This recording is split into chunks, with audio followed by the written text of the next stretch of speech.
Welcome, Dano.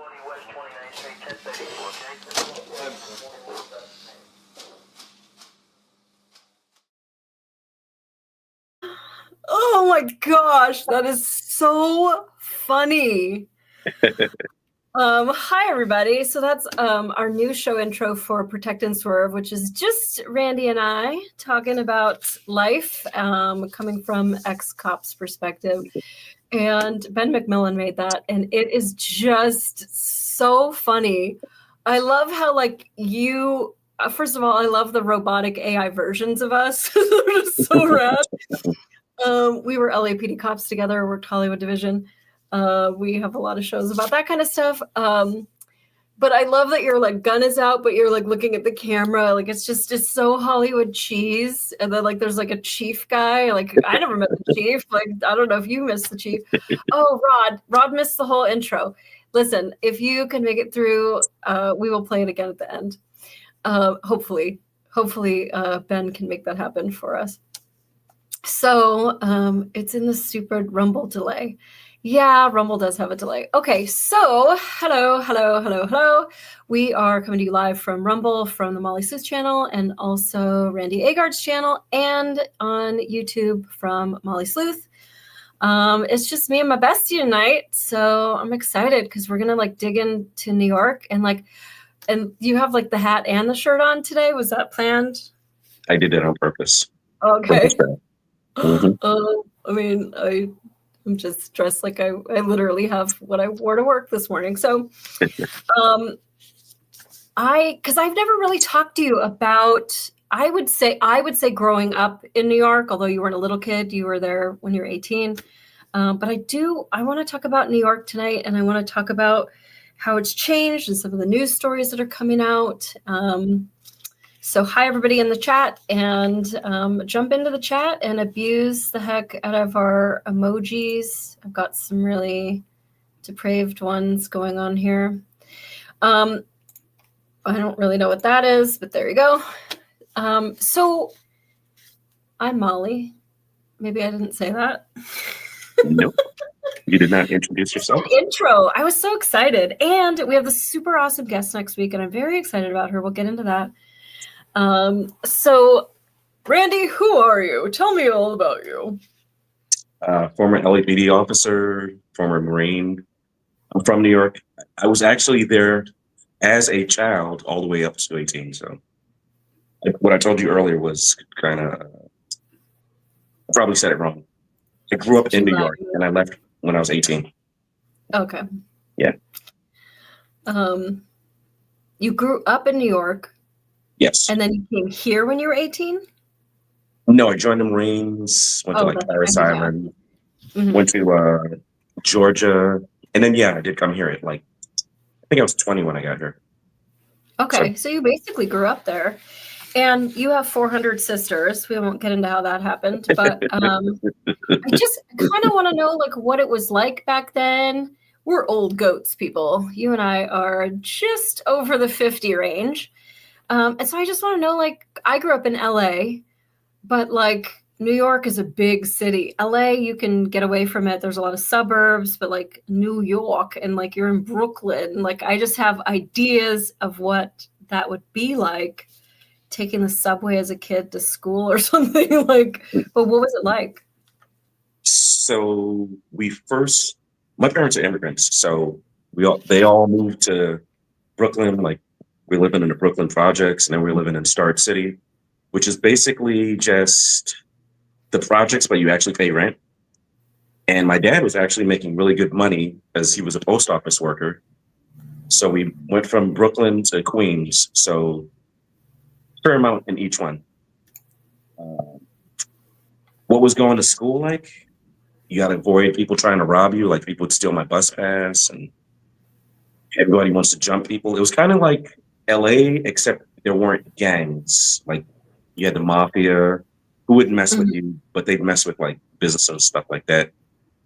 And you had Puerto Ricans versus Black people, or Jamaicans and things like that. If you were from Queens, people could tell you from Queens. If you're from Brooklyn, now because of the internet, no one knows where anyone's from. The internet finally did something good. How would you know if somebody was from the Bronx or whatever? How would you know? They're not neighborhoods, they're boroughs. Super. Yeah, it's 5 borough. What you said. That's another thing about New York. I can't say mirror and I can't say borough. So, but I can say water. That's okay. So You can there's say- 5. What was that word? Mirror, borough, and what was the word you said I was trying to say? Oh, water. Water. Water. Okay. Water. Yeah. So there's 5. I think Brooklyn is like the 8th largest city in the world, even though it's a borough. Like, they've got so many people. How can you tell someone's from the Bronx? A lot of Puerto Ricans there, Dominicans. When I was growing up, a lot of people would have this scar on their face from razor blades and box cutters. Like, you'd see a beautiful Puerto Rican girl on the train. She's got this What just the fuck? giant scar on her face. So Was it from Mondami? Because I have a picture of him. It might have been him. that guy. I got to New York. My Amish screen sharing. I got to New York when he was. I went to New York on November 5th. Yeah. And the divide about Madami is older, wiser, did not want him. Younger, I want free stuff, did want him. But And that's like kind of where we are with the whole country. It's like there's the people who just want to be left alone, and then there's people who are like, I want other people's stuff. I don't really want to earn anything, thanks. And they just don't understand. Like, even the fire department that I work for, we got a big grant, and I'm not going to blow anything wide open on this, but a grant just means that taxpayers were overtaxed. So they just lumped some shit together and bought something with it. And we all like, oh my gosh, and the taxpayers didn't even have to pay for it as a grant. Like, you don't know how money works, apparently. It doesn't just like, the construction company didn't go, we believe in this project, we'll do it for free. That's not what happened. Like, taxpayers were overtaxed. I don't know what they're going to do in New York. So I do want to talk more about like what it was like being little there, and if it was safe to walk around, and for your sisters, if it was safe, because you still have family in New York. yeah, So I want to know what the difference is. So New York, what's crazy about New York and LA is they're like portal cities. Like, all of the on the West Coast, technology, culture, and then entertainment, of course. And then on New York, it's, what would you say? It's kind of like a globalist city, especially when I went there. Like, so much diversity. But you asked about when I was little, what was going on. You're in New York City in the 80s, but I was a little kid, so I wasn't able to enjoy, go to the 54 Club and Studio 54 and all that good stuff. As far as my sisters, you got to remember, these liberal cities and these blue cities, they're pro-criminal, and they're not smart enough to know that they're pro-criminal. They're like, let's defund the police, let's let everybody out of jail, let's let anybody do whatever they want, which would be cool, except for when they throw women in front of trains and set people on fire and punch people in the face. That's the downside. That happens. Yeah. So, I mean, but other than that, it's awesome. Fucking casino. YouTube. Cut it out with the casino ads already. I ain't gambling. But like now, I mean, we just had another girl get set on fire in Chicago, but I think New York was the first one of those cases. Oh, hi, Pammy Rutledge. I'm just seeing the YouTube people now, and her voice remains said, I'm so sorry, Randy. You're a really nice man, but New York City sucks ass. I'm from LA, so I clearly have a bias. To her point, there's a reason why I even told Molly I refuse to go back to New York. Even when I was there from the 5th to the 11th. I had a headache every day. The city is so heavy. There's just something on that city. And as far like as dirty? LA, say again? Like dirty? dirty, kind of smoggish. The atmosphere is heavy. Like you can feel everybody's like, "You've beaten me." So my sister and I bought a loaf of bread. I mean, we bought a bunch of stuff, but something on the receipt said 14.99, and we're like, "Oh, the lady overcharged." So we go back to the store, and yeah, it's specialty bread. But even the other young man that was with us, I said, "Hey, is this worth 15?" He said like 10 at most. And that's what people don't get with socialism and everything is free. Somebody's gonna be paying $15 for bread. Yeah, I mean, $15 for a loaf of bread is crazy town. 14. Like I know you don't know about all the prices and shit in New York, but like your family that's there, I assume that they rent? No, I actually do know.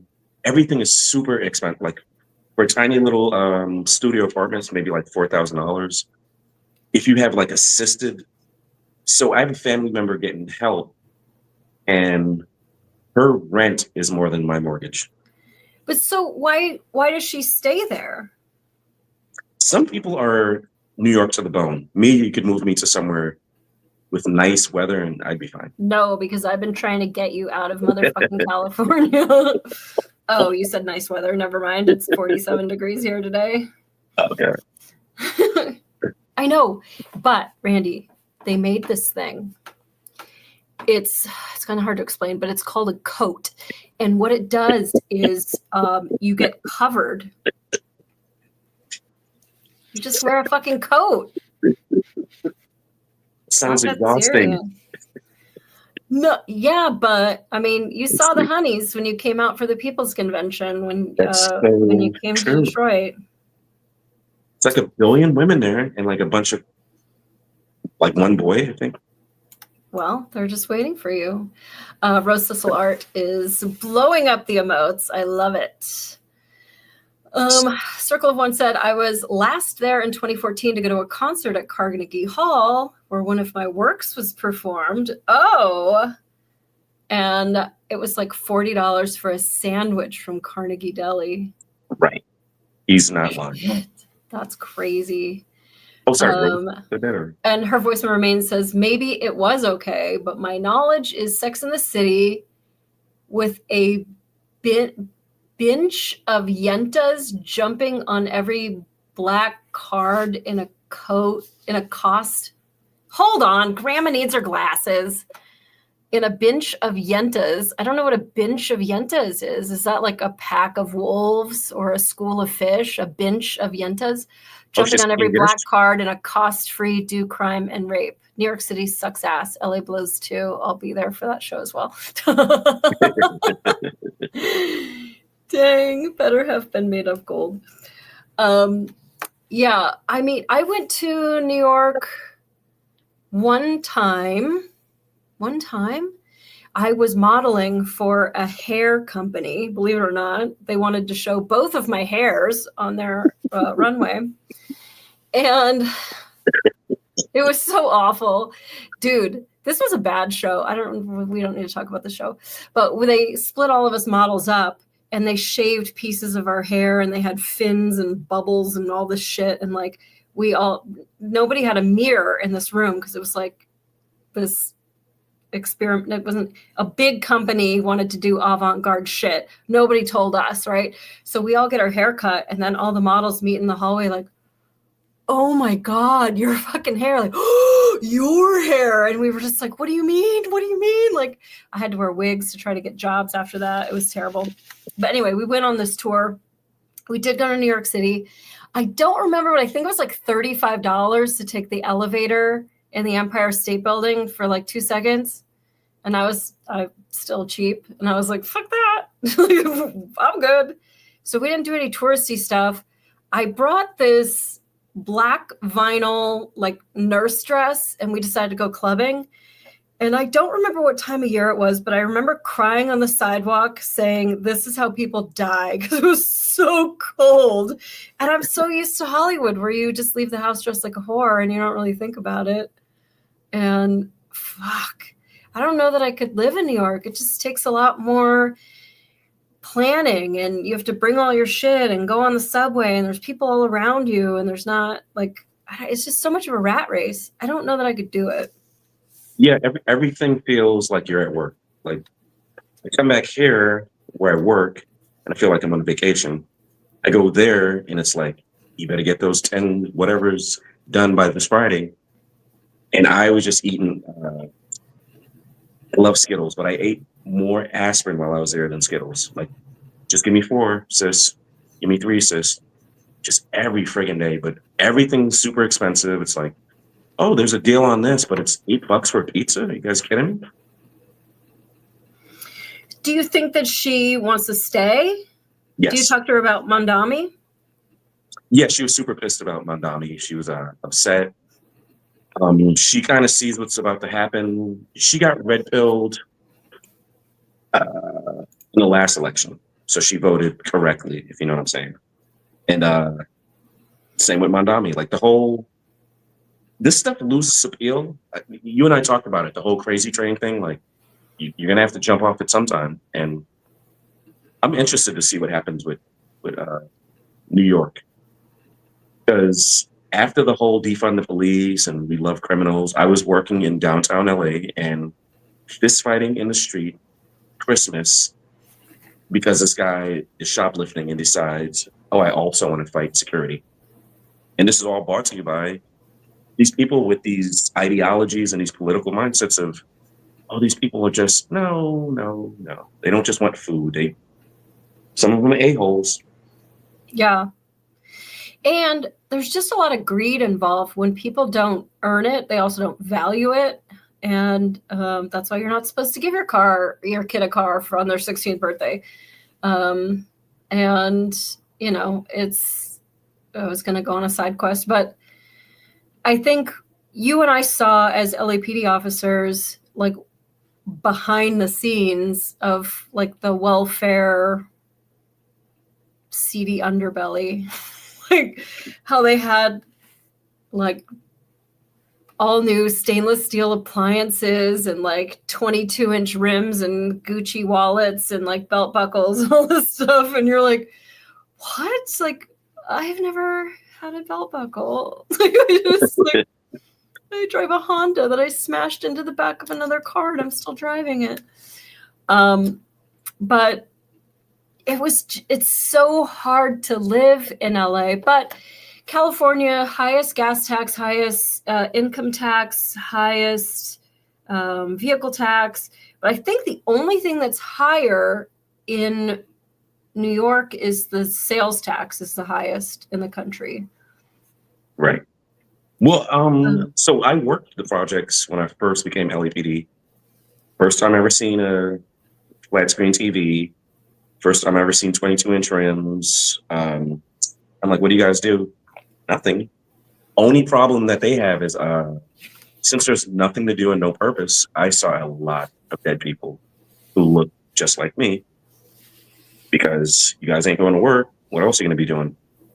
Oh, claiming my block. Okay. Yeah. And I wonder what's going to happen, because it wasn't a whole day hadn't transpired that Mamdani was asking for more cash. And then he came out again and is asking for more cash. And Rose Thistleard is saying it's like a wolf promising all the sheep to be a vegetarian after elected. Yeah, we'll see. I mean, because he's talking about doing government-run grocery stores. And it's just like, if you had to buy all your food from the DMV, like, imagine the shit show that would be going on there. People, like, fighting over the last loaf of $15 bread. Well, some of these things could actually work if they weren't placed with conflicting ideologies. So you want to have a government-run grocery, which is a horrible idea to begin with. But then you also have identity politics. I know I'm not getting fired when I give you some horrible service. When you come in and you shoplift because crime is no longer crime, and then we run out of whatever, and so-and-so is supposed to be getting paid $300,000 for minimum wage, and because they're not coming to work, it's just going to all fall apart. I mean, just one part of it by itself is bad enough. You put it all together, it's like, I'm kind of just sitting here waiting for it to explode. Yeah, well, I mean, we'll see. Pammy's in the YouTube chat and says, hope you'll all ask Randy, since he's a vet, about the seditious demon rats message to the military.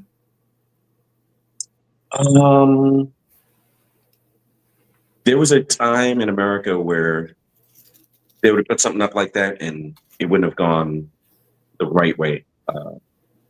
If you understand what I'm saying, if you guys, I don't want anybody taking anything out of context. To me, it's a betrayal, but the reason I don't expect anything different, anytime there's good and bad, these people always choose wrong. It's like, oh my God, they're blowing up the drug dealers on the way to America.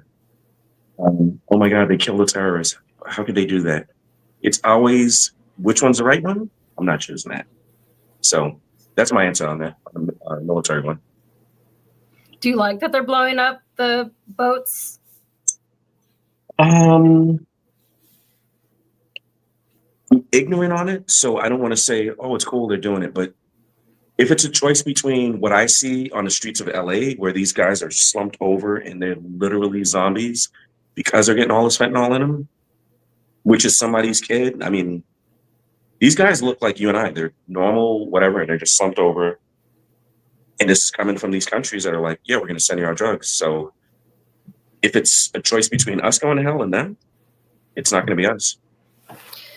Well, I mean, I just know seeing a lot of it when I worked the Venice boardwalk area of Los Angeles and seeing all these young kids coming over from Oklahoma and Idaho and shit because they want to like be on welfare and live the American dream and like just go surfing and sleep on the beach and shit. And they were making $65,000 a year in benefits to just like surf and smoke weed. Like, why would they go get a job? And then it's not that fun after a while. So they do start getting into harder stuff.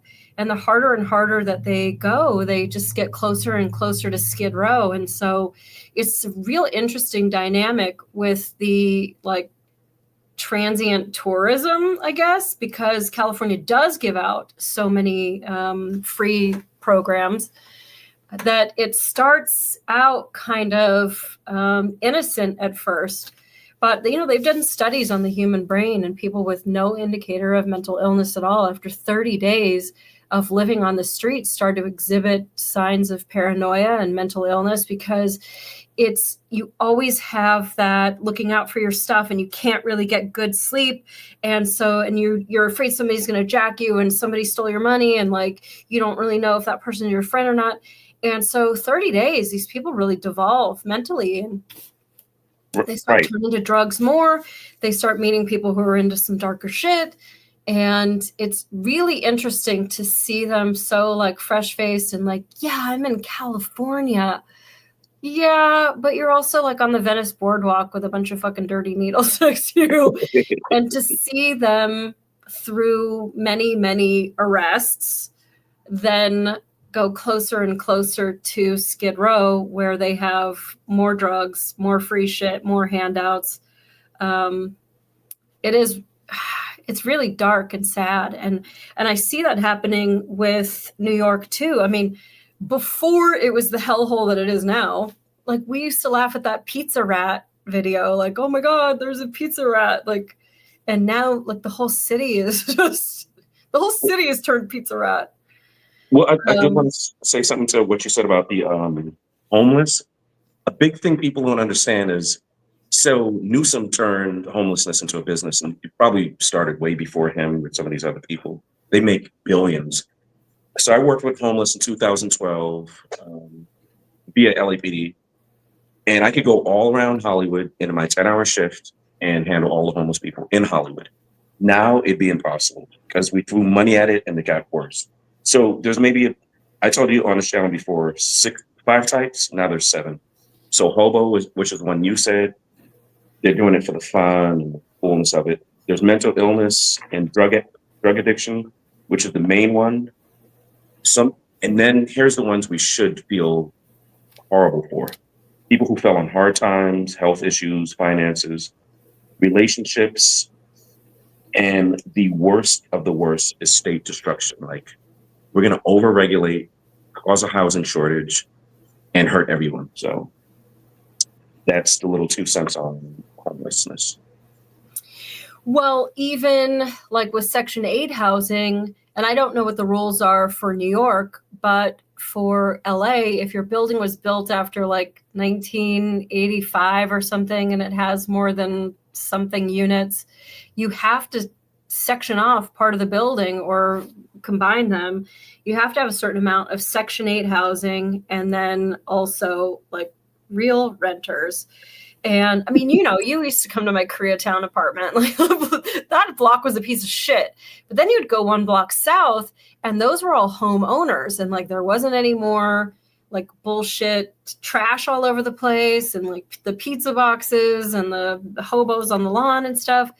Like there is an ownership class differentiation from a renter. And as somebody who has rented almost my whole life, or at least my adult life, there is a difference. Even like now where I moved in Michigan, like we're all owners, but then a few doors away, there's like a renter. And it's like when you see the beginning of Malcolm in the Middle, and like there's all these suburban houses, and then there's like this shithole house with like weeds that are taller than you. And it's a rental. You could just tell it's a rental. I say that, but I am trying to rent one of my rooms. Which isn't going well. No, that's a real thing. The whole rental, it's not about finances. It's not about culture. It's just, this is my car. I'm going to drive it properly and change the oil. I'm renting this car. Now it's a 4-wheel drive car. Yeah, totally. Even I see that with the people who want to rent from me, because I'm destitute, but I'm not that destitute that I need to just rent to the first asshole who knocks on the door. And so these people just want to pack like 17 people into a fucking room. And like, we're not doing that.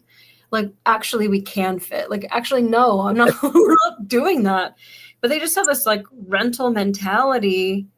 And it's wild. It's really wild to see the people who have applied to live here. And it's like being on a dating app. Like, I don't want to be single, but if these are all my options, then I'd rather die alone. Like, just like, ugh. Yeah, I was trying to rent to a girl. She said, so I'm going to move in 3 days early before I'm supposed to. And I'm also going to be 8 days late. I'm like, so 3 + 8 is 11. No, the first and then 8 days. We're not going to be a fit. It's just go where else you're supposed to be on. Yeah, I mean, it sucks because I mean, I've been homeless. I've been very poor. So, I want to cut the right person a break, but I don't have to live with just anyone, and I refuse to. So that's kind of how that's going. Same here, Molly. I've been homeless twice. I hope no one thinks, oh, this guy's being bougie. Like, I lived in my truck, and I've lived jumping from couch to couch. Well, I'm living high on the hog now. I'm rich, as from my broken fucking earbuds.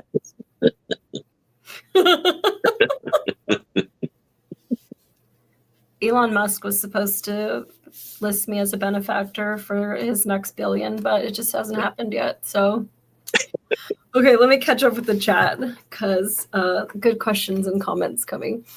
But I'll bankroll my NYC tour, and you show me about and make me think it's not one of the worst places on earth.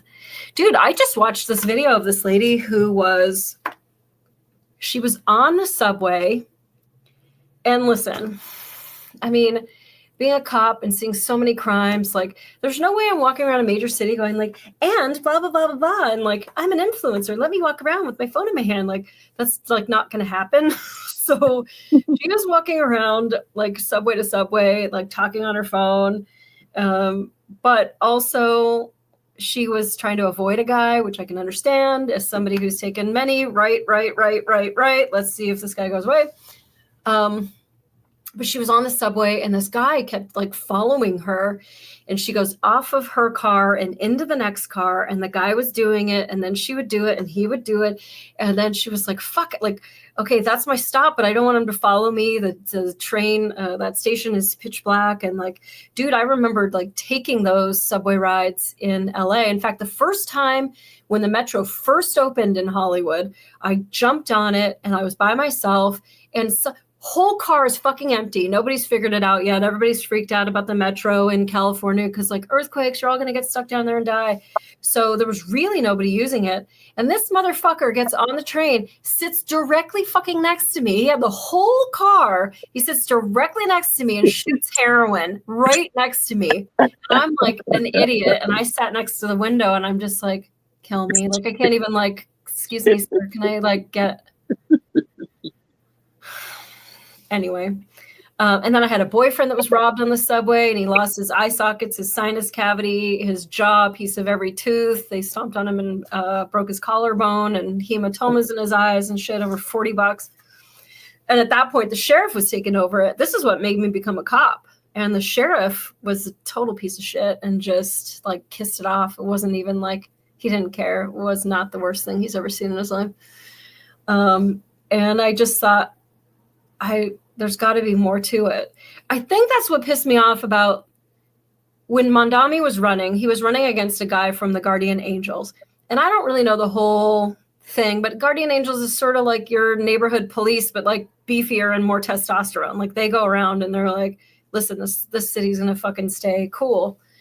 And I guess New York just wasn't ready for that. And that's so crazy to me that somebody that cared, and then when they were throwing shit at him and like trying to beat him up to the day of the election, was just like, what the hell is going on with this city? Why would you beat anybody up? Just go vote for the guy you like and then convince other guys to vote for him. Like, you don't need to beat up candidates. That was wild. That's where we are. I mean, the whole I kind of like chocolate ice cream. Why do you hate vanilla ice cream? It's like, relax. Yep. And the Fenty Fold. They're talking about the Fenty Fold. And that's what they call it. It's so sad. And Circle of One says, I mean, it's kind of funny when you see the Fenty Fold videos spliced with the Matrix Neo bullet dodge. Yeah. I mean, the sad thing is like, that's like somebody's little kid, you know, and he just thought he wanted to sit on the beach and get welfare for a while. Wow, it's called Fenty Fold. That is I have videos in my phone of them just bent over and they don't know what's going on. I'm like, nope. We're in the middle of Los Angeles and you look kind of like a college kid. Anyone could do anything to you. I'm trying to get to my car and I'm okay. And I'm like, I hope I can get to my car. And you're just high as the sky. And it's kind of the amount of human decency in LA and New York, which I kind of have to admit. I mean, you're kind of communist idiots, but other than that, it should be so much worse. And the government's pushing for it to be worse. Like, yeah, just go in and rob the store, go steal whatever you want. So when I see lines of people, it's way better than it could be. And I know that's kind of a low bar, like, oh, wow, you know, you kind of know what I'm trying to say. It could be way worse than it is, and it should be way worse than it is. I think that's a little bit of a difference because I moved to like small town USA. And because LA is so anonymous, and I would imagine New York even more so, that the crime sort of isn't like, if I steal a bike, I don't know whose bike it is. Like, you don't have that personal feeling of like, oh, this might be somebody I know, or they might fucking know me. And like, now that I'm in small town USA, where like all these Karens get on Facebook and they're like, I was selling my chicken eggs on the corner of my, property. And like, this person put an extra egg in their carton. We just need to be careful. Like, maybe they needed it, but I just want everyone to know to be on the lookout. And you're like, it's a fucking egg. Like, it's like, it's so weird to me. And then people will go in and be like, I'll let her know, like, oh shit, somebody knows her, like, oh, we found her. Like, it's just so wild. And like that shit doesn't happen. I remember being a detective for LAPD and making these like crime alerts, these flyers with pictures of my dudes on there. And it's like, fuck, like we're never going to find this guy based off of, you know, putting out these crime alerts. It was so rare. And typically it would be like another agency calling me. And I used to look at everybody's crime alerts and call like other cities and be like, hey, I know your guy. I arrested him before. Here's the booking number. Here's his CII number, whatever. But you would never get like tips from the community. Like it just is such a big city and it's so easy to travel around that people stay a little bit closer to home here in like small town USA. Like it's so weird to me and hard to make friends in Michigan because like everybody's known everyone since they were a fucking zygote. So like for you to try to like break in, but like in LA, it's so easy to make friends because like nobody really knows anyone and like, oh, you like that? Me too. Okay, we're new friends. So I would imagine that New York would be that way too. No, what's weird with New York is so my best friend, I've known him since we were like 10 or 11. Like his brother stole when I turned 12, my birthday money. So you have that New York, and then you also have the New York of, I'm from nowhere, USA. I moved to New York, and I think it's going to be so exciting that we have a Muslim socialist as the mayor. So I'm going to vote for that. And it's like, dude, this place is not your playground or your experiment or whatever craziness you're trying to do. And it's so weird. I was talking to my sister's kids, and she's like, "So, what do you mean liberals?" I'm like, "Well, in LA, we have like kind of like these goofy, I don't know what's going on type liberals, and then in New York, it's more like we have these violent like leftists, and it's weird that they're both considered blue, but it's almost like Scooby-Doo and Snoop Dogg or something like that. I don't know, but." It's just a weird comparison of the biggest liberal cities. So I don't know what I do think that people in New York get a reputation for being more like savvy or street smart or knowing more about global politics, whereas like Hollywood's sort of more of like a biosphere and all you really care about is like who wore what at the awards show last week, and it's a little more vacuous in that way. Yeah, both are fashion sensitive. They both have that going on. Entertainment, arts, and all that good stuff. For New York, because it's different layers of the same city, it's you have people. No, I don't think as Americans, I don't think any of us are really globally like we know what's going on. I think conservatives do because they look into stuff. That's what woke me up. Like, look what's going on in the UK. That was like 2015. As far as liberals, they're more. Oh, did you know Tyler Perry is beefing with Sweeney because she said something about good genes? It's like, really? Did you know there's like 22 global conflicts going on right now? You mean Gaza? No, all the other ones too. There's 20 more. And that's kind of what's interesting because you're seeing a lot of demographics change. And like, you know, I'm used to being the white girl in the neighborhood in LA. But with, like you're saying, with the different boroughs, how the Puerto Ricans are here and the Jamaicans are here. And it's just interesting to me, like there's 56 Muslim countries and 11 of them are the most like rich countries in the world. And none of them are taking any refugees. They're all coming here. And I don't know that Mondami is really like a super Muslim socialist.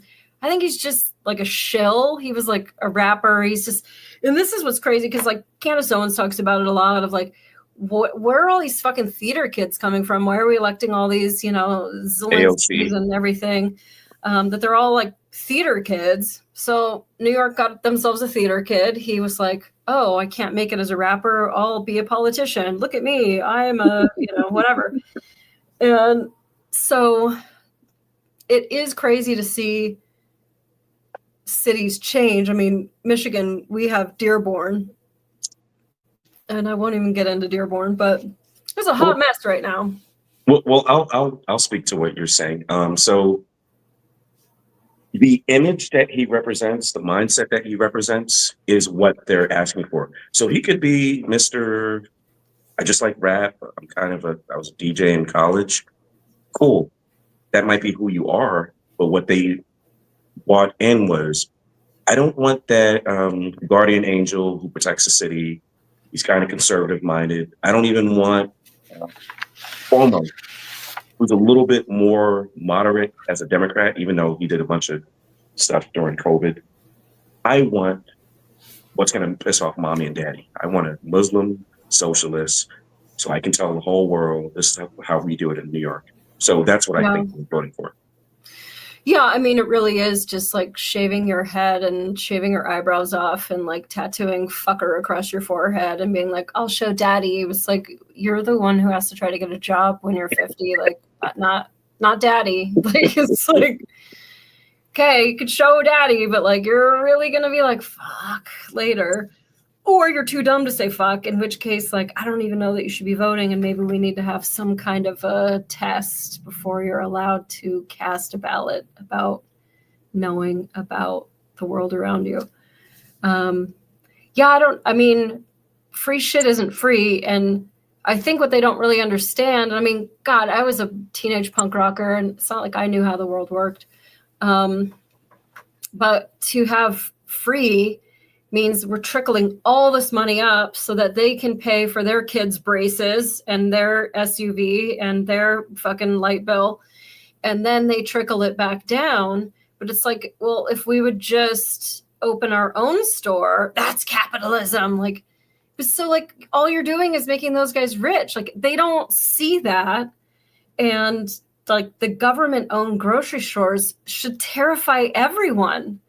My friend Rose, I don't know if she's in the chat tonight, but she has a friend in Australia that comes over and comes to American grocery stores and is like, oh my gosh, you have so many kinds of deodorant.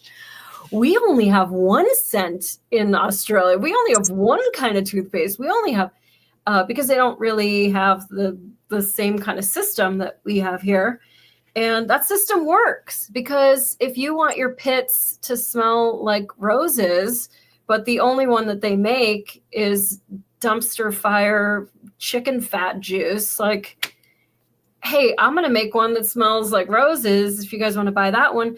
And capitalism, it just works that way. It's like, okay, well, I'm going to make, that a good cent, but I'm going to make mine 20 cents cheaper. Like, oh shit, we'll go there. And they see capitalism as greed instead of that is what causes better products, innovation, better prices. You look at Disney, and I want to do a Disney side quest here because you look at something like Disney. You go into Disneyland or Disney World or whatever they call it in wherever, Florida. Yep. Okay. Everything is owned by Disney. So you get in the door and they got you. So they're going to sell you an $18 churro and a $40 like fucking whatever because they've got you. And those prices are crazy. But then you go to Knott's Berry Farm, which you should if you're in Southern California. And Knott's Berry Farm is a cooperative. So you own the candle store and I own the like mining for gems, and we're all trying to run businesses and the restaurants and the souvenir places. And we all want better products to get people's money there, more like a mall than like one corporation that's just pretending to be different kinds of restaurants that all go to the same fat cat or mouse. Well, Molly, the thing with socialism, well, all of the isms, the mom was Marxism and then Maoism, Stalinism, all of the isms. It always goes against human nature. Like, dude, if I can sit on the couch all day and I'm also going to get a slice of the pie, I'm going to do that. And you're going to watch me and you're going to say, well, I'm also going to sit on the couch. And Rose and Big Hair Tsunami and all of the people in the chat, eventually we're all going to sit on the... And then somebody's going to come along and start beating us and putting us in prisons. And you don't want that. how about Molly go make a pie? I go make some hamburgers. Somebody make some French fries. And if nobody wants raisin covered yogurt or whatever, we don't buy it, and they stop making it. But because Molly's cheeseburgers are so delicious, Put everybody raisins wants in them. oatmeal. For dinner, I literally put raisins in oatmeal. You can't take raisins away from white people. Stop trying to make raisins not happen, Randy. I'm sorry. I'll put them in whatever I want to put them in. Listen, raisins matter. At least you and I are on the same page about mayonnaise, but you got to let me have my raisins. No, I actually like raisins, but what I'm saying is let the market determine, hey, we don't want pens that write in, I don't know, yellow, whatever. But when you say I'm going to force you to come here and I'm going to force you to do this is why we have all these wild prices. Oh no, it's corporate. Maybe, but you have corporations and then you have you idiots. Yeah. And the government really has no business telling you what flavors of cereal that they endorse. It's really wrong to think that a government could run a grocery store more than a grocer. I mean, having my first job was at a grocery store. Molly, that goes for minimum wage, the grocery stores, like you said, and because why are you determining my prices? And why am I telling you how much to pay me? Because I have 6 kids. I need $40 an hour as a living wage. It's not a living wage, it's a starting wage. You're starting to make some fries. So I think the value of that's $13. Or we can do it the way they want to do it. And now I'm paying $27 for it. And I guess that's not my question. Like, how does somebody pay $4,000 rent in New York? That's insane. That's like, oh, that's how you get work crazy. disparities. We have millionaires living there, and then you have Section 8 housing right inside of your. So I get to steal your stuff. So. Oh no, and that's why. I mean, I was looking into before my desperate flee from California. I mean, I was making good money as a detective, doing a lot of overtime because no felon gets caught at fucking the middle of the day. It's always like, Brenner, are you up? Like, we got your guy. He's on a roof. The airship's up. We got K9 coming. Like, fucking, it's 3 a.m. Okay, I'm coming to write the warrant. Fuck my life. But I was looking to buy a house, and of course I couldn't afford to buy a house as a single person. So I was looking at this condo complex in Burbank, which is sort of a nicer area, less crime. And I call the lady and she's like, oh, are you calling for the condos or the Section 8? Like, the condos, like, what do you mean the Section 8? Oh, well, we have 2 like in the same building. Wait, so I'm going to spend like $700,000 to buy an apartment and have to smell everybody's dinner and hear their toilet flush. And you're going to put me next to somebody who's paying $88 a month to cut a hole in their wall and steal my fucking electricity until a fire gets us both homeless. We're good. Thanks. Check, please. Okay, wait. I don't want to lose the chat. Randy, serious question. Did you ever encounter the mole people in the New York underground? What does that mean? No, I didn't.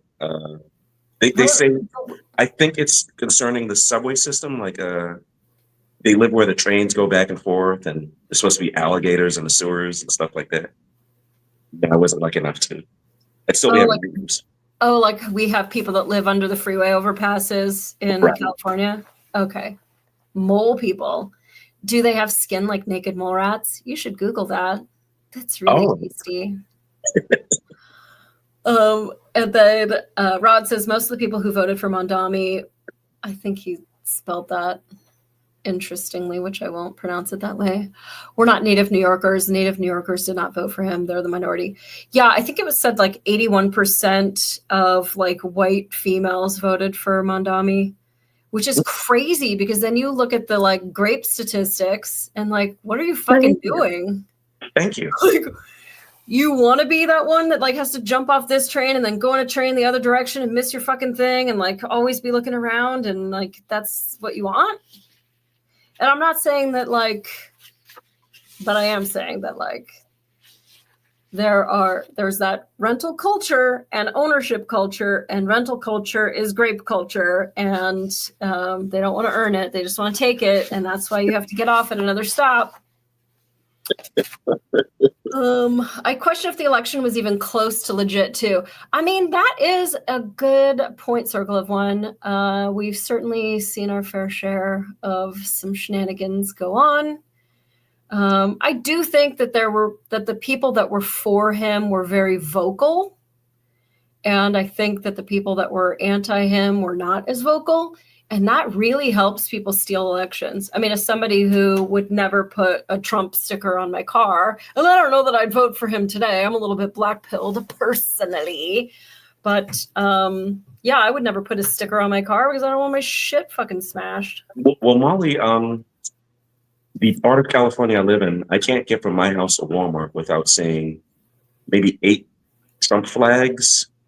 8 out of 10 people I speak to in LA, and I have a big mouth, 8 out of 10 have kind of conservative or moderate leaning values. Here's what people don't understand. You don't have to have 50-50 left and right. You just have to have a large enough number of these nutcases that will mess up the election and America last. And you want to do communism and all this, we want to do grape culture and all this other nonsense. Because, as a cop, it takes 4 guys to rob a bank. It takes 40 cops to stop them. Yeah. Yeah. I mean, I have some horrific stories about living in Hollywood. You're kind of alone when you need someone sometimes. And that's a terrible place to be. And if we're just letting people out and doing this no bail thing, and I don't know what the answer to it is.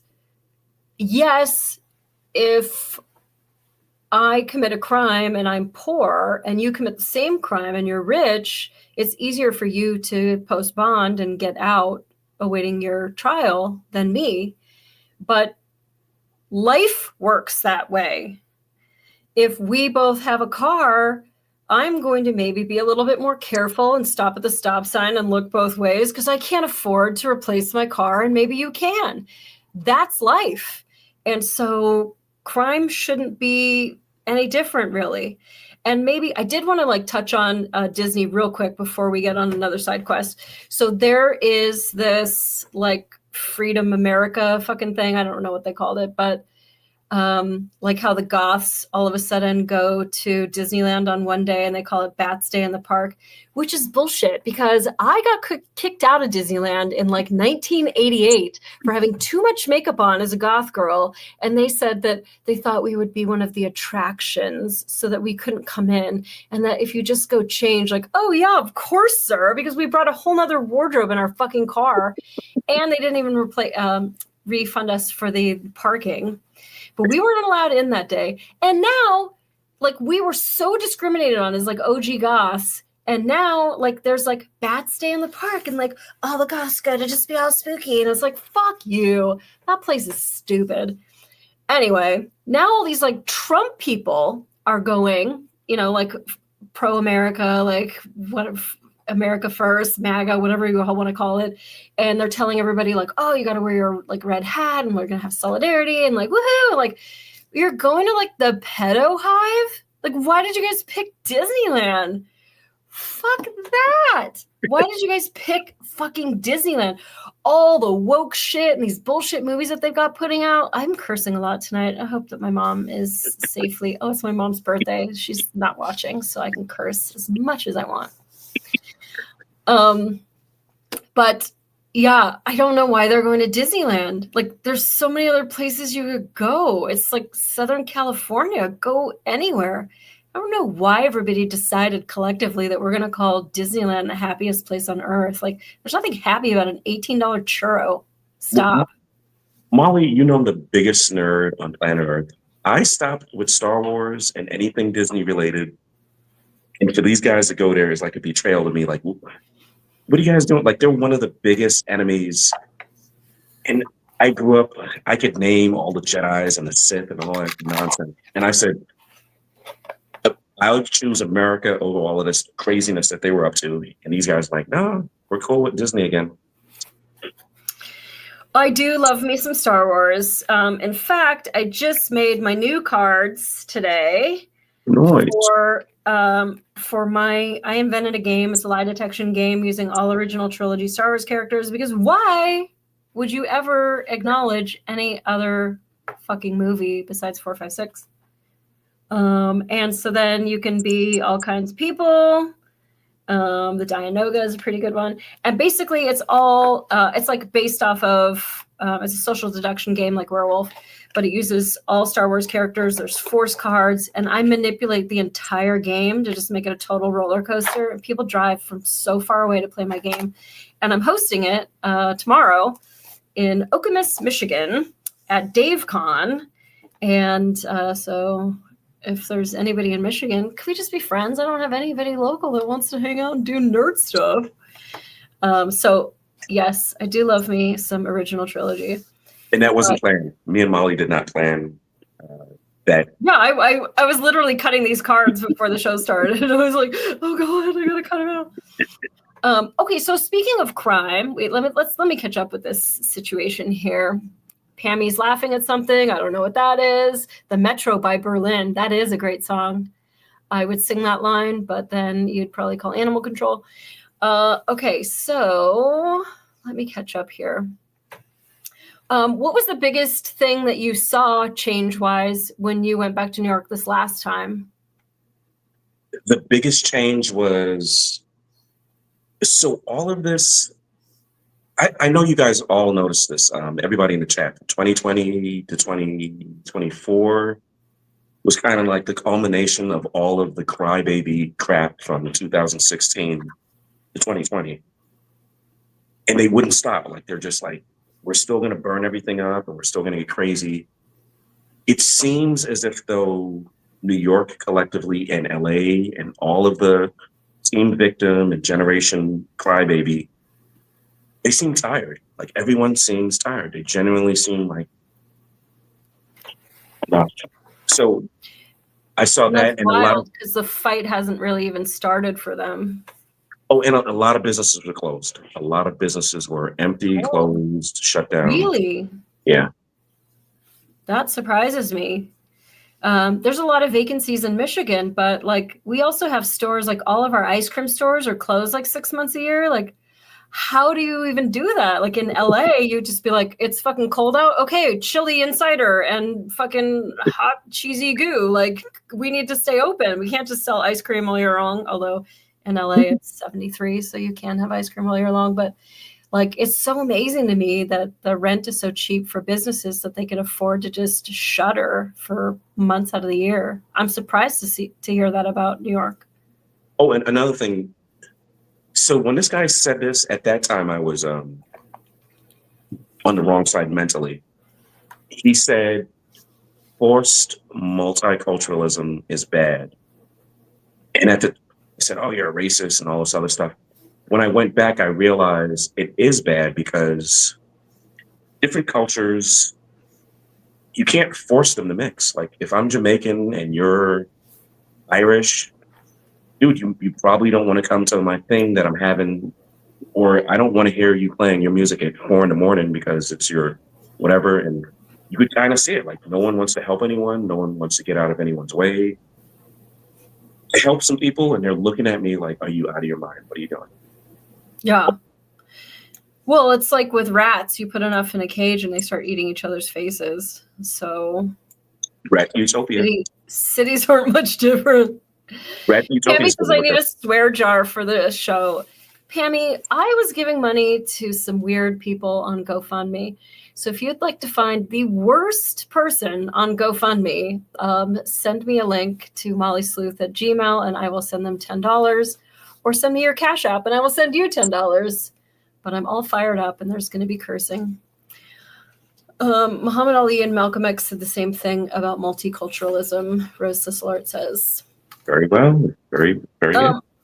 So speaking of crime in New York, I wanted to talk about Epstein and this release and how do we release the files? Do we not release the files? And I do agree with Michael Knowles when he says, like, it's all been scrubbed. Like, at this point, they said they had all this stuff. Whatever they release, even if they remove redactions, like the real shit just isn't going to be there anymore.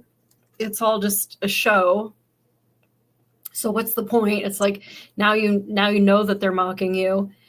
And I see it on both sides. But it was interesting because it was 427 to 1. So obviously we're going to focus on the 1.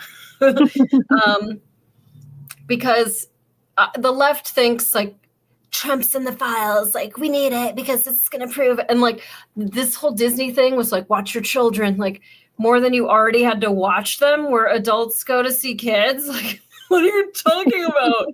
All you Disney adults, but like now people have MAGA hats on, like shield your kids. Like, the comments were out of control, but I kind of want to talk to you because we were in law enforcement. So this final holdout, the 427 to 1, let's just talk about the 1.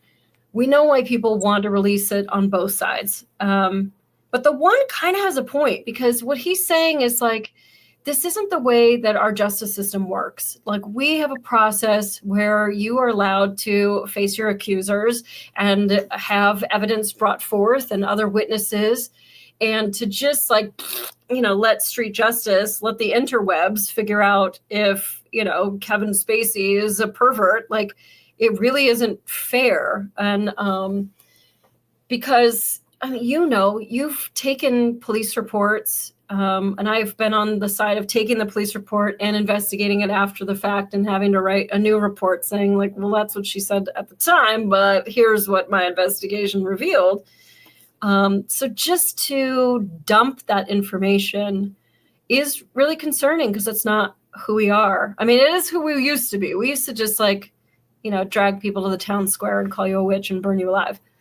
But I kind of thought that we were sort of done with that. Well, Molly, another thing I don't want to see is, I don't want it to be Sweeney's Jeans, P. Diddy, Gaza. I don't want it to be, oh, did you know that Michael Jackson was on there? Oh, for a week. And then a week later, did you know Bill Cosby was on there? Oh, let these people see actual justice. Like, you need to actually go to prison, not just, oh, wow, so-and-so's on Instagram for a week and we were all excited about it for a week. These ladies went through some horrific, and I shouldn't even say ladies, they were girls at the time.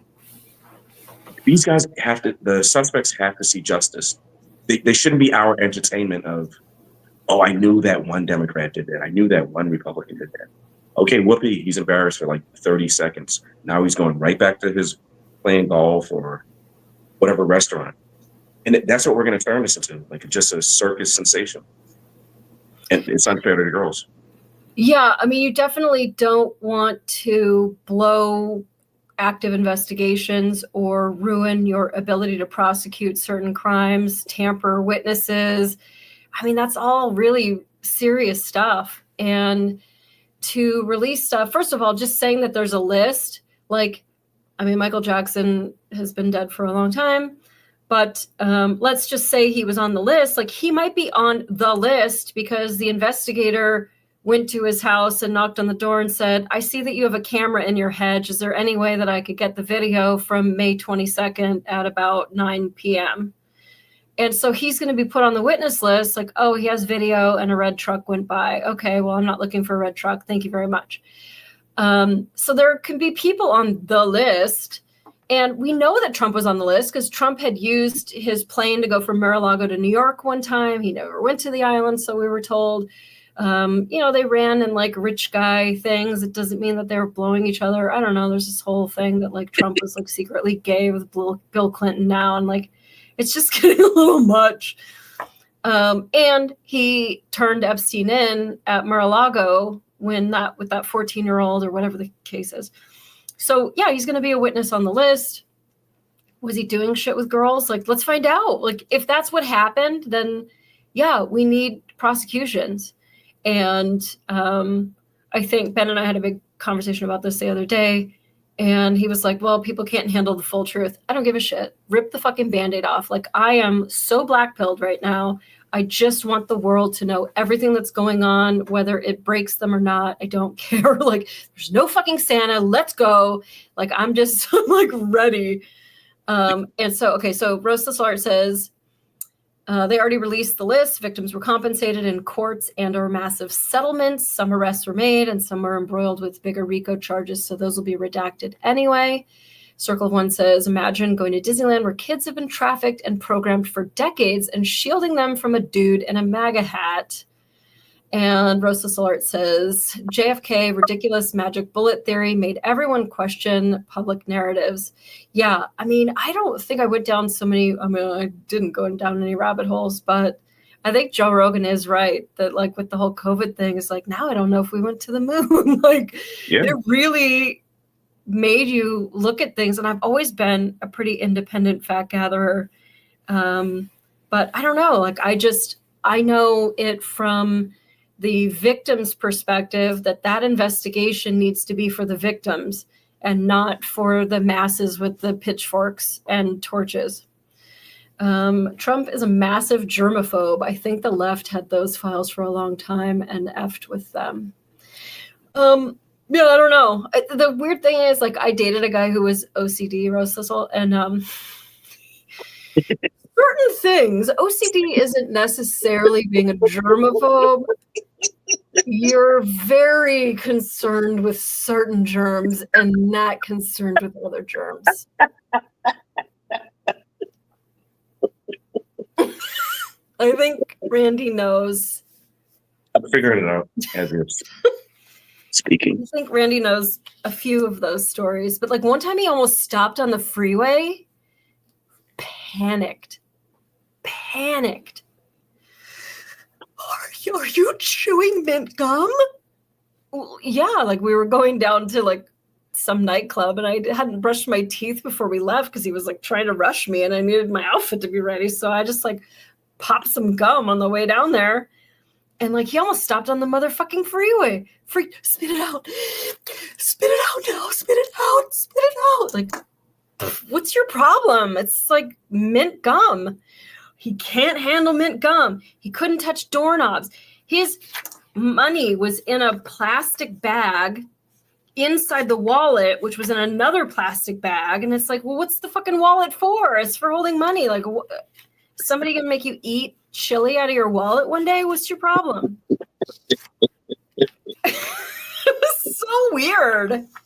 And then we dated like super briefly, but then he dated a girl who was absolutely covered head to toe in tattoos. Like, so you've had all these like foreign needles and open sores at a tattoo place on your woman, and you're just gonna go like take a Jello shot out of her belly button. Like, I mean, do you, boo, but. Yeah. Well, Molly, What do you mean there's no Santa? Listen, you know. I think because you and I, because of the whole police thing, I think when we look at victims, we want justice for them. And my thing with the left is they're just like, we just want Trump burned. It's like they don't care about girls. And the reason I know they don't care about the girls, they voted for Biden. Biden had open borders. The borders weren't open. Okay, they were porous. You could just walk right through whatever.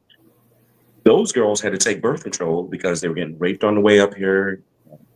All kinds of horrible stuff, all of the sex trafficking. They could care less. Same with criminals. We're not pro criminals. Yeah, but you'd like all of them to just be walking back and forth and doing whatever they want. Some of their crimes involve children and women. And I'm not on this, oh, he just wants to protect women. That's not what I'm saying. I'm saying you guys don't want to protect women. You guys don't care about, they just want to burn Trump, that's all. Is he on the list? Yeah, but like Rosa Solar is saying, nobody gave a shit for 4 years over this. It's so weird. Well, okay, yes, but they released every little thing that they thought they had. Like, aha, we've got his tax records. Like, that's a crime actually to release his like tax records. Like, that's not public information. And they dug into his like medical records or something. And so it's, yeah, if they would have had anything, it would have been leaked. Like, it's really, I don't know how everybody, except that the left is like just notorious for this hypocrisy, or the left hand not knowing what the right hand is doing, and like you're both trying to jerk off the same dick. Like, it's just so, sorry. I think I owe more money to Pammy for the the swear jar. Oh my God. But yeah, and then Circle One said Biden was literally known for sniffing and groping kids on camera, including his own family. Yeah, the whole Ashley Biden diary. And did you get the Marco Polo? I know I gave you a copy of it, Randy, the Marco Polo book of Hunter Biden's laptop. That's like mind blowing. Yes, I had it in my living room for like the last year, and you asked about it, and now I got it. Oh, that's funny. Yeah, I mean, that's a dark rabbit hole. So we're used to these leaks, Ashley Biden's diary, although, so the law says, of course, a diary should be private, but there are instances in which it's no longer private. And so she had moved out of that place and left it behind. It becomes lost property. And I had a case that was a beer run. A beer run is basically you go into a store and you steal a bunch of alcohol and you run out. It's not a robbery because you're not taking it by force or by fear, but it is like a robbery, I guess. If you catch them, it's a robbery. If you don't, it's a theft. And that's how they like skew numbers. And so even like with the New York subway, they're taking credit right now saying that crime on the subway has gone down 5% since last year. And it's like, you just have less cops taking reports. Like, that's all that is. Like, there's always a way to shuffle the numbers. Anyway, this girl, her name's Elizabeth. I won't tell her your last name, but she's like this gangster chick, and she loses her phone during this beer run. So I've got her phone. And so I don't know if we celebrated it, but I'm like seeing all these like pictures of these like Venice Trace gang members and all this shit on her phone. And like, this is how I identified who did the beer run, because she's logged into her Facebook. Oh, hi, Elizabeth. And like, so although I would typically need a warrant to be able to go through a phone, it was discarded property. Like, she left it at the scene of a crime. So it falls into that lost property, like, oh, well, we better look in this phone to see if maybe this was stolen from a victim, since like, who would leave their phone at a grocery store that you've stolen at? And so that's how I was able to ID her. And that's, I guess, how they were able to release Ashley Biden, saying that she took inappropriate showers with her dad. And then like, nobody cared. It's like people were, some people were horrified, and everyone was like, everybody does it. No, everybody doesn't do it. Everybody doesn't do it. I'm 1,000 years old, which makes my dad 2,000 years old. And like, my dad wouldn't even like hand the towel in through the closed door. He would just tell my sister and I, keep singing, so that he knows our head is above water. And like, that was our bath. Like, my dad was never trying to be in the bathroom. There are closer families, whatever. I could go on a side quest, but that's not right. And it was not right to her. And she wrote it in her diary. That's how not right it was. She knew it wasn't right. And whether or not it could be right for some families, it wasn't right to her. And she wrote a lot about it. And maybe she just didn't know what was in her diary. Like, why would you leave a diary behind? I wouldn't even leave like a stray sock behind. But anyway. What was the one lady who accused Biden? I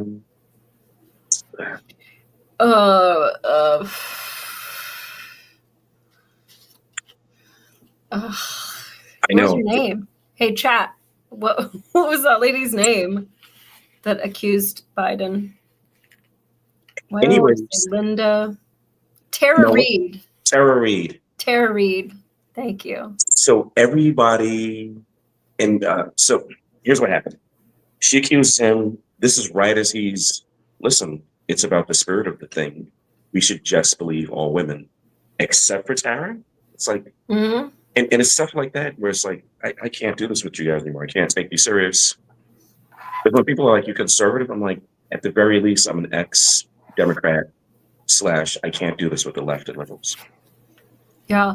And then like saying like Trump, like, oh, he said grab him by the pussy. Like if you've been in the Hollywood industry, like you can literally do that. If you have enough clout, there's no shortage of these like dingleberry slut women that are just like all over you. Like, what can I do to get a part?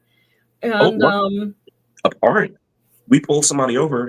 I'm like, where you guys going? She's like, I'm gonna go see my boyfriend. He's horrible. He gave me an STD. I'm like, are you serious?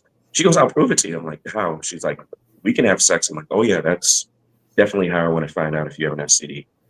And this girl was beautiful. And this is in Hollywood. And this is just a normal Hollywood girl. This is not, I want to be in the next Star Wars or I'm going to jump on casting couch. This is your run of the mill Hollywood girls running around half naked in Hollywood Boulevard. So. Yeah. And I mean, like, do we need to refresh the whole like Clinton cigar shit? I mean, we've had a lot of people in the JFK with Marilyn Monroe. Like there have been, you could go back to Jefferson. Like, I mean, like morality hasn't been a requirement for the job. So I don't really care. Like if you're going to send me, like save me money or make my place safer, like, do I really care that you grab women by the pussy that want to be grabbed? Like, I don't really care, to be honest with you. These people take stuff that people say so out of context. Like when I'm on the phone with my mom, it sounds like, who are these people? They need to be canceled. She doesn't believe half the stuff she's saying. I don't believe.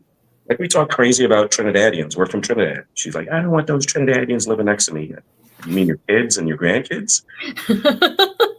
You think she means it? And he's right. Like you and I have both broken up parties in Hollywood where naked girls are running out and there's a bunch of old men. I'm like, what are you guys doing here with these guys? Oh, it's a party. It's like, yeah, way better ways to get vodka or arts or whatever. Be around politics. Yeah. Even when I was working West LA, you'd get calls to the Playboy Mansion and you were not allowed in there. Doesn't matter if somebody's getting stabbed. The security guard will go get the murderer and bring him out to you. You are not going in there. Molly, I worked at the Playboy Mansion. Oh, did you? Yeah, we weren't. LAPD was not allowed in. I can confirm what you're saying. You would have to come there, call a supervisor who was also not allowed in. And it's like, I didn't know we were our own country. Yep, it is. Yeah. Not allowed. Other places too, like Dodger Stadium doesn't let cops in with guns anymore. And no way. Yeah, you can't carry off duty anymore. Okay. And they were having all those like crazy beat downs inside Dodger Stadium. And you know, there's just certain places that are more likely to have a violent crime happen. Like, well, you don't protect myself, I want to protect others. Yeah, you don't want criminals getting hurt. Yeah, Michigan's a little crazy with their concealed carry as well. Okay, this isn't really New York, but it is sort of politics, and it is 415, and like a big hullabaloo happened from it. And I don't know like what I'm not seeing, but I don't know if you watched Marjorie Taylor Greene go on CNN, and she apologized for her like toxic politics. And the world went fucking crazy and was like, oh, she was a honey badger. And now she's like simping for CNN. And she's apologizing for like her toxic rhetoric, for the way that she's handled politics and how she's been a big meanie about the way that she's handled certain bills or certain stances on things. But I don't know what I'm not getting. Like, when is it ever wrong to apologize for being an a-hole? I think what's going on is the Overton window is shifting. So as we keep going more and more left, the right is also Ben going. just said Marjorie Taylor Greene just announced that she's resigning tonight. Whoa. Whoa. Where where's she going to work? I want to apply. I would totally work for her. She's got a lot of integrity. She's got a lot of spunk. She's very no nonsense. She would be a really good boss. Are you sure about that, Ben? Over this shit? Dude, but all I can say is, like, effective January 5th. Well, effective January 5th. I mean, she might have better things to do. You can't blame her for that. And also, and I guess maybe it's the black pill in me, so maybe I need to hear from Rod in the chat because he's pretty black pilled. If you are fighting so hard to fix a system that's just now fighting back. And what I mean to say is that a lot of the things that we voted for or thought that we voted for, like, aren't happening. And so, like, where do you really go with that? And all the fighting that she's done and all of the, like, piss and bullshit that she's gotten as a result of it, when she could just go work for an ad agency or fold t-shirts or fucking, like, any other job and not get that kind of bullshit in her life. Like, she tried really hard. I'd be very interested to find out, like, what she's going to do next, because she has fought so hard. But, you know, it's like when I left Grand Rapids Police Department, they just, as an organization, did not have the same work ethic or sense of integrity, service to our communities, respect for people, quality through continuous improvement, and all of the core values of LAPD that made me love being a police officer. Working for an agency with some really shitty, fucked up people that were police officers that had a badge and a gun, and then the system as a whole didn't really care. They weren't looking for bad apples. And so there were some good officers there too. But morale sucked because, like, you're not dealing with the bad officers. So I kind of understand where Marjorie Taylor Greene might say, I'm out. I'd really be wondering what she's going to do now. Molly, A lot of time. when I first got out, when I first got fired from LAPD, I would have cut my finger off to go back. And that lasted for like 7 years. And then when Democrats murdered what being a cop in America is, oh, it's about skin color and about the hat, who's a victim, oppressed versus all that stuff. People are like, hey, did you know there's a way to go back? I'm like, what being a cop was is now over. So, and I think that's applicable to MTG because she's looking at it like, ew, we fought tooth and nail for this, and this is not this. Yeah. Yeah, I'm still really conflicted. LAPD was my favorite job ever. Same. And there was just a lot of fulfillment to be able to help people in the way that I did. And I feel like I took the easy way out because now I live in, like, a safe neighborhood and I don't, like, worry. I don't have to, like, continuously look behind me. Although you can take the girl out of the ghetto, but you can't take the ghetto out of the girl. I still watch my six. It's a whole thing. But yeah, I do feel bad. If it was the same as it was before, that's a hard bargain. Like, if they called you and said, hey, we're going to reinstate your serial number, your rank, you're going to come in as a P2 dog, we'll give you an extra fucking French fry. Like, I don't know. That'd be hard. I would go inside somewhere, like shuffle paperwork or something. So I was working security in LA and they'd show up and it was, the reason we're not taking this report for you, or it was, they're apologetic. I'm like, I'm some loser working at Walmart. Why are you guys talking? Like, what happened to, hey, listen, we're going to go find that suspect. We're going to bring him back. You're going to identify him and then we'll take him to the station. It was just, I'm like, how long have you been on the department? 11 years. And I'm like, you sound like me when I first started. Like, what? And they just get beat up. They get beat up by the public. They get beat up by the media, by the politicians. So yeah, I would get the job back and I would go inside somewhere, go sit in the basement or something. Yeah, I mean, I don't know. I think I don't know. I just love talking to people. But as a detective, I think you have more of an ability to be able to shape the case. Because there's like what people report, there's what the person on 911 says, like, oh my God, blah, blah, blah, blah, blah. And then there's like the report version. And then as you get into it and you start like talking to other witnesses and people who weren't involved in the actual video and forensics and stuff, then you start to like shape what actually happened. And I think that's why the detective part was like my favorite part of it, because it wasn't working 6 to 4. It was really being able to help the victim in a way you can't on patrol. Because I got other calls. I got other fucking fish to fry. The guy's gone. I don't know where your shit is. But as a detective, you can like take that time to really chew on it and find that stuff at a pawn shop, or, talk to informants and get more information. And it was a really great job. I mourn it a lot. It's hard. It's hard. It's also like hard for my ego though too, because I feel like I peaked, and that's sort of like an odd thing, because I have 400 fucking years left to go before I can retire. Because fucking. I retired a few months ago. What do you mean you retired? So had I stayed on LAPD, I could have retired like. Oh yeah. Oh yeah. Mm-hmm. Yeah, that's fun. Yeah. October 14th, 2028. I could have left with 6 figures. Right. Same. I was like, nice. I hit my 20. And now I'm like killing myself for $20. I go into fires for $16 an hour. I make as a firefighter. $16 an hour. Now, I need to tell you that we have a pay period that's 2 weeks long.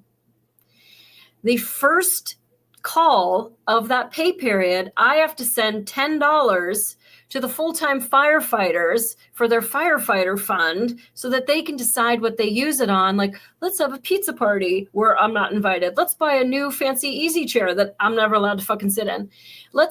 You motherfuckers are making 6 figures. I'm making $16 an hour to fucking get cancer and I had Band-Aids on like every finger last week because I was trying to like take off all my gear without getting all the broken glass everywhere. And like, glass just finds a way. And so for the first $16, then you get taxed, then you get $10 taken. I think for the first call for that 2-week pay period, I make 37 cents the first hour. And that doesn't even cover like my gas money to get to the goddamn station. It's crazy. Oh, that was a side quest. Anyway, yeah, I'd like to make 6 figures again. That'd be nice. So who wants pictures of my feet? mollysleuth@gmail.com. I don't have web toes or anything, but I do. I'll try my best. I'll step on a birthday cake for you if you pay for it. I don't know what to do at this point. But like, we're never going to retire, dude. And that's like, now at our age, like, what the hell do you do? If you're living in New York, and it really is like the people that are in LA, like, you're used to your $2,000 rent and now it's only $2,400, and like you're just slowly cooked frogs, and it's just a teeny bit hotter every day, and you never really look around and go, what the hell? Where's this Michigan place? Like, I could buy a house like making $16 an hour. And you can, but you could also rent my room for way less. So Marjorie Taylor Greene should rent my room. Dude, Marjorie Taylor Greene. That would be so fun. I think she has better things to do, but I don't care. Why can't you be a private detective? Listen, Rosa Slor, there's like 2 main things that private detectives do. They chase other people's cheating fucking husbands and go sit next to them at the bar and go, oh, you're such a big boy. Oh, you can't be married, can you? Like, I don't want to be a honey trap. First of all, I'm not young or hot enough. So then when they don't fall for it, does that mean that your husband's not a cheating piece of shit? No, they just didn't like some loudmouth piece of shit that sat next to him at the bar. So I am not a big fan of that whole honey trap thing. Like, go find out if he's a cheater by trying to lure him. If you think that your husband is a cheating piece of shit, do something about it or don't do something about it. But like, you don't really need to see it and like set them up and all of the stuff. That said, I did cheat. I did catch a boyfriend cheating on me on the internet with a one-eyed stripper. It's pretty much like my favorite dating story in my whole life.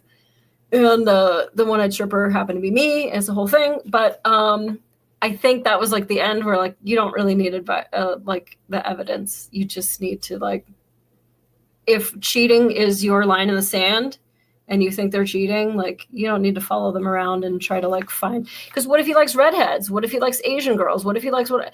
So you just, I don't know.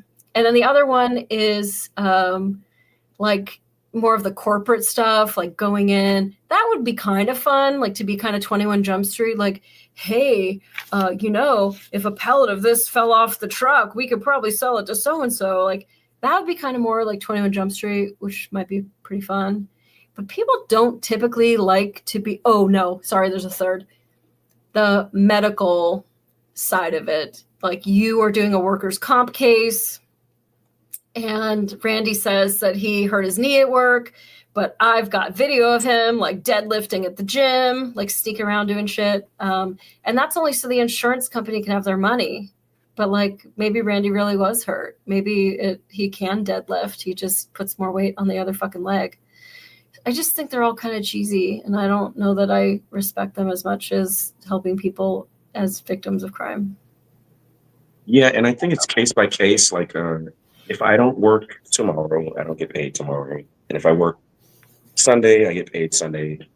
Whereas LAPD was, oh, I'm in the Bahamas getting a paycheck. So, and I've done executive protection. That it sounds sexy, but it's not, because it's like I'm with this celebrity, but it's.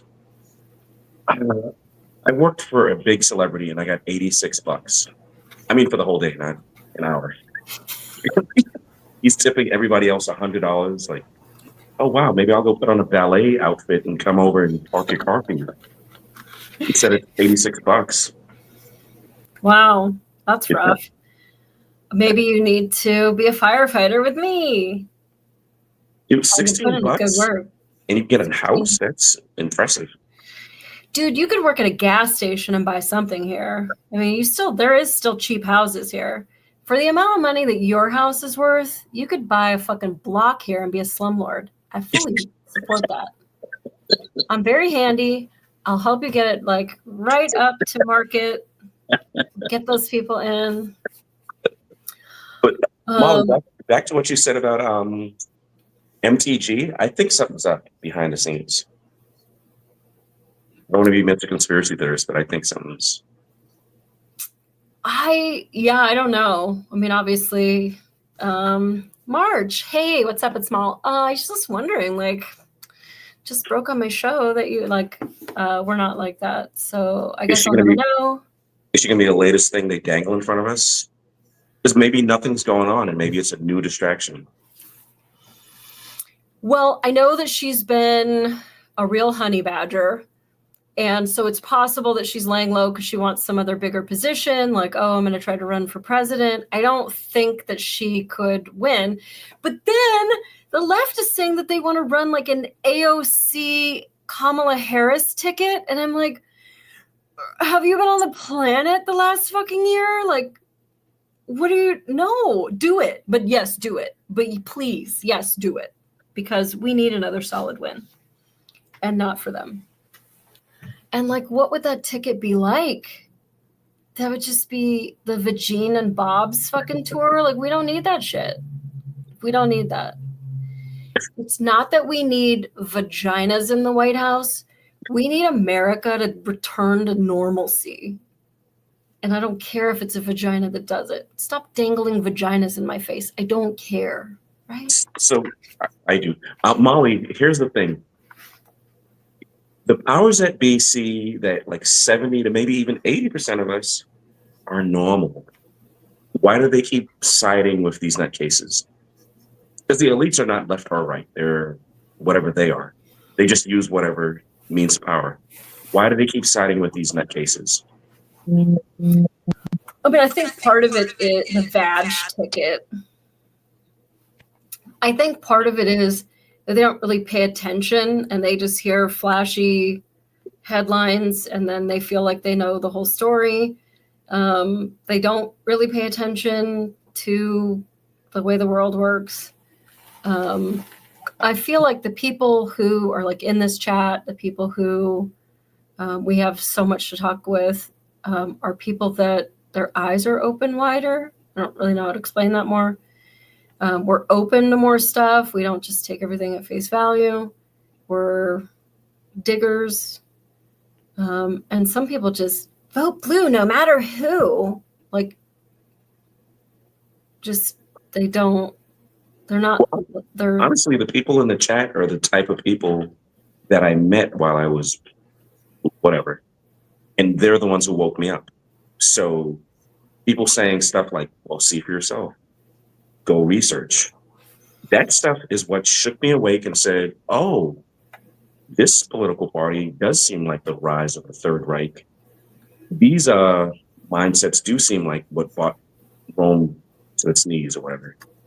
And I would have known any of that if it wasn't for like people in the chat.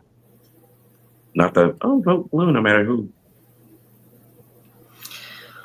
Yeah, I mean, I think if you're just voting off name recognition or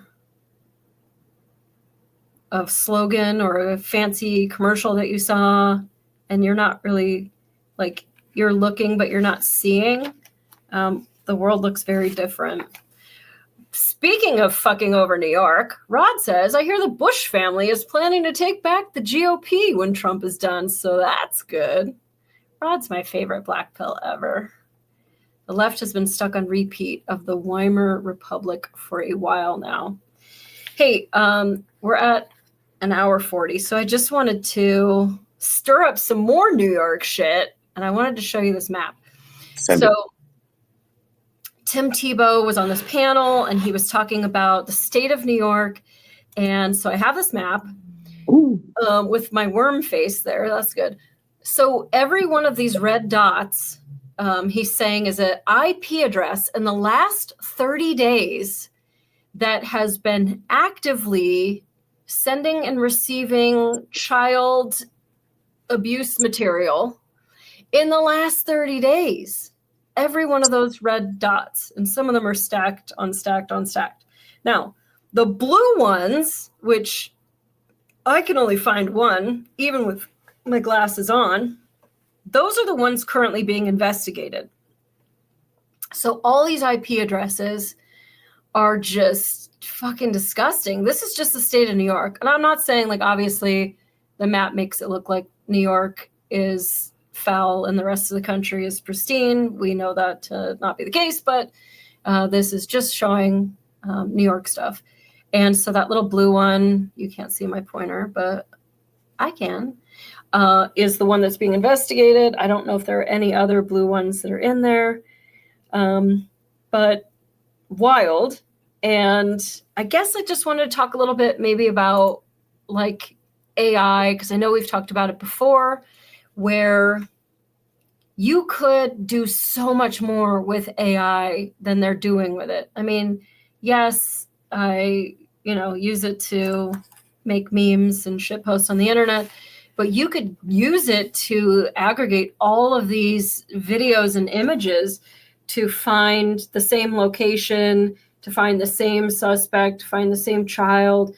Because a lot of the problems with these investigations, which Epstein's had, and even the high-profile ones and the ones that haven't even been identified, you have so many problems when it comes to jurisdiction. So your wife comes in to the police station and goes, I found this image on my husband's computer. Do something about it. Well, yes, so I could arrest you for possessing it, but the bigger problem is, who is this kid? Who took this photo? And who else has it? So there is the crime of possession, but that's not like the main crime.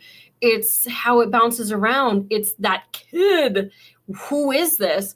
And so when you have just an image that you're getting, you need to know. So if they bring it into LAPD, did this crime occur within the city of Los Angeles? And if not, then I suggest you go over to Burbank or Santa Monica or whatever and go try to get a case filed. But usually you just see a kid and an outlet and a curtain and whatever. And so it's these detectives' jobs, and the ICAC, the Internet Crimes Against Children unit that does these kind of investigations. It's a horrifying job to do, because you're basically watching near snuff films, because you're watching somebody's life being taken, or who that little person was before this kind of stuff started happening to them. And you're just looking at, like, you're trying to look beyond that to look at what clues are in it with outlet covers, and like, okay, based off that outlet, that is America, or based off of, you know, that curtain, those were sold at IKEA, and only the IKEA in New Mexico. And so you can start to put these cases together based off this evidence. But if you could put those into AI, you could have so much of that mental burden taken away from the individual investigator, and also with the metadata and everything in it, be able to get an idea of the statute of limitations of these, to know if this is a prosecutable case or not, is this an identifiable suspect or not, and also just so that every single agency can now work together, because I have the same image. Just like you go into Google image search and I look up the picture of the money bag some loser on Facebook sent me because he wants me to be his bride. If only I send him a picture of my vagina and bobs. And then I'm like, bro, that picture of money is like all over the fucking internet. You've never even touched that money, fuck off. So if you could have a database like that, that was huge, it would be so good for prosecution. But then you've just created the world's largest like database of material. And is it going to get hacked? Who's going to want to work those cases that you now have unlimited access to that kind of stuff? There could be a dark side to it too, but anything's got to be better than this fucking map of all of these pervs soaking this stuff up. That's a lot. And I guess, like, yeah, that's crazy. So I guess I wanted to ask you, Randy, because you were a convicted felon before you had your shit expunged. And as a felon, you weren't allowed to buy a firearm or vote and like a bunch of other stuff.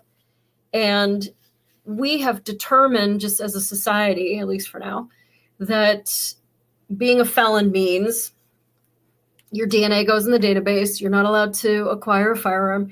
And why? Because there's that propensity that you could create other crimes in the future. And we want to have an easier time being able to identify and prosecute you because there's a pattern of conduct.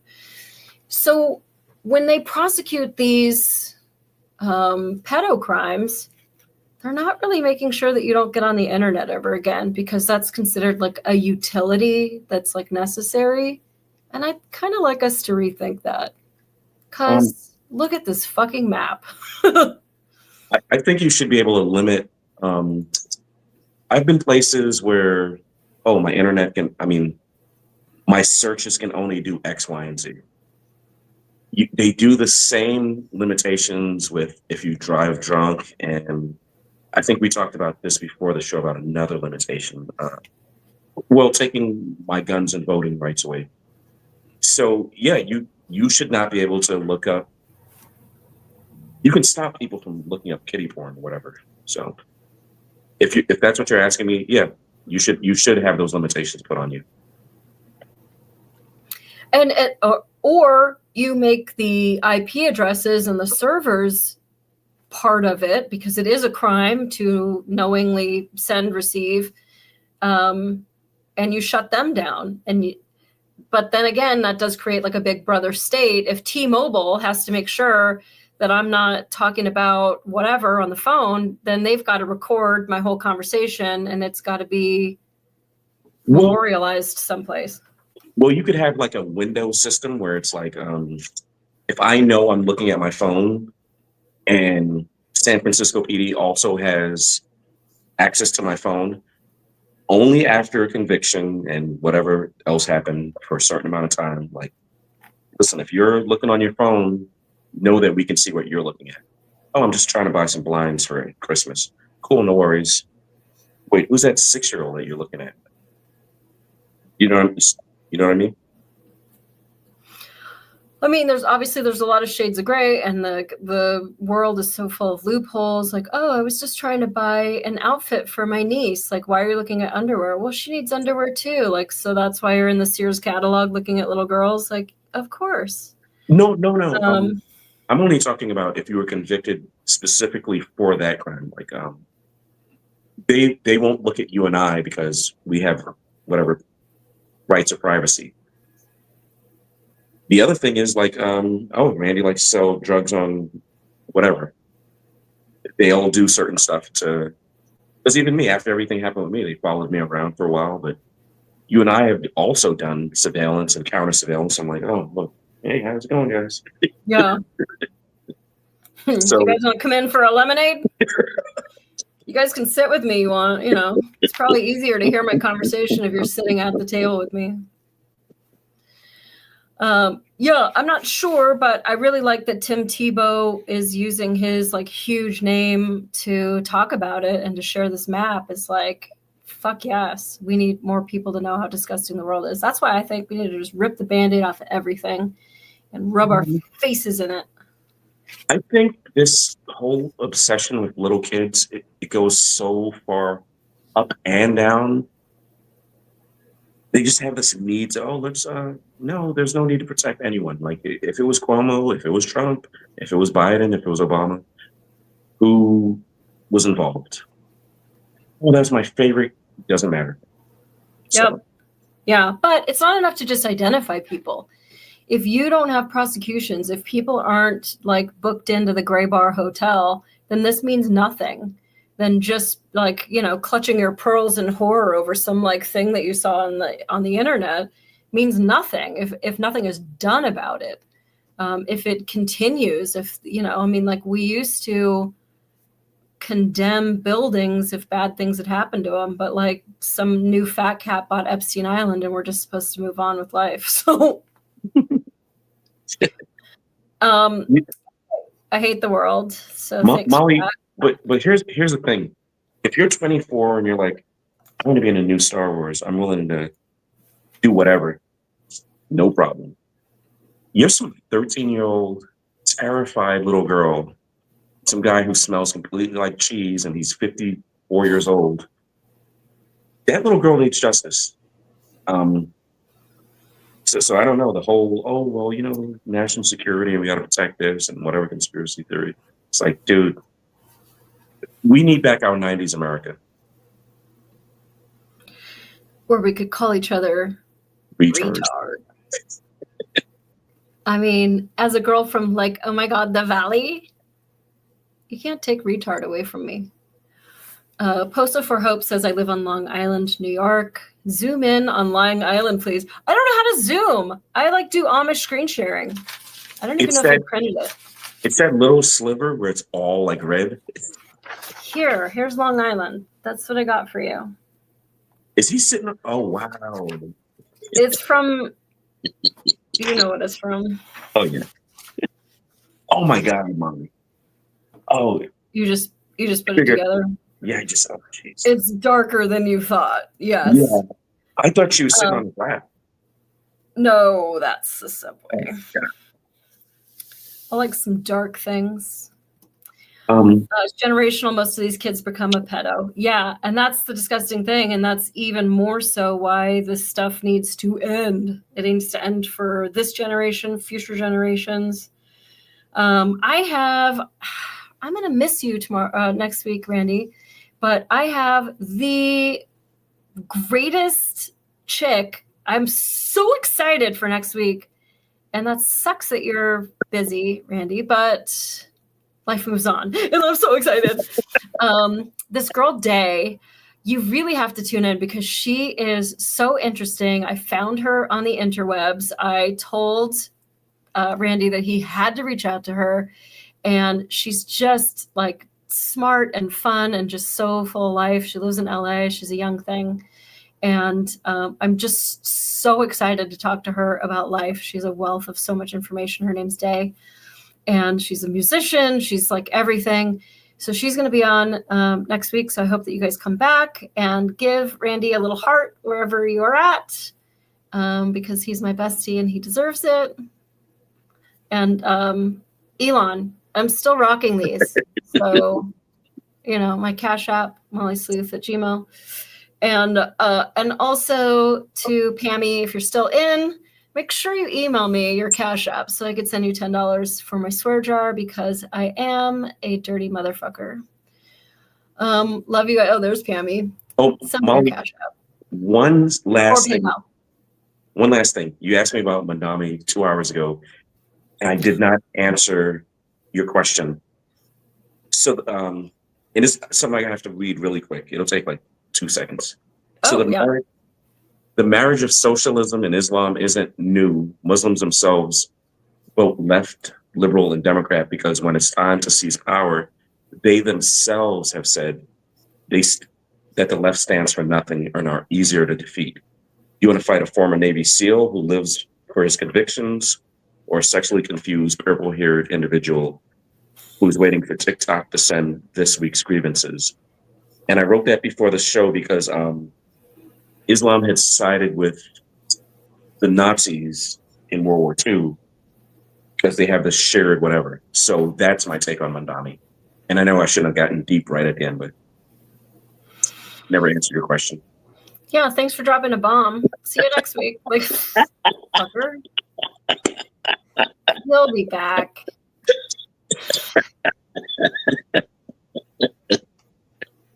Yeah. Okay. Oh my gosh, for my swear jar. Thank you. Oh my gosh. My mind is being blown right now. I hope I'm pronouncing your name correctly. Poso for hope. Poso? Hold on. Grandma needs her glasses. For your swear jar. Don't feed this mouth. It's not a good thing. But you know what? I might buy a little fresh set of these so you don't have to look at them anymore, and my ears don't have to bleed from the scratching that's going on inside my brain at this moment. Thank you so much. That's so exciting. Oh my gosh. And you're now a supporter. This is just like, you're going to make me cry. It's like so happy. I love you guys. My whole night just changed. I don't really know how to do that. Thank you very, very, very, very much. I am mollysleuth@gmail if you want pictures of my feet, because that's really all I have to offer. Till you see. I have a lot of green on right now, and my toes are monster green right now, so you don't want to see it. It's not good. Nice. You don't want to see it. All right, love you guys. Please come back next week. Now, let me see if Ben put the our new Protect and Swerve. It's so cool. It's so fun. And I love the retarded AI versions of you and I. So let's see if I can do it. I think that's the regular outro. Okay, so let me see. Oh, you're a grandma. Then you've seen ugly feet before. You don't need mine. Okay, let me do this. I'm going to play it while we're here, and then I'm going to figure out life. So this is from Ben McMillan. He made this amazing original music to these AI retarded versions of you and I as cops, and I just can't get enough of it. It makes me just totally laugh. So love you guys. Have a great night. Thank you, Jack. Okay, how do I play it though? I don't want to remove it. I want to play it. Help me. Oh.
10:34, okay?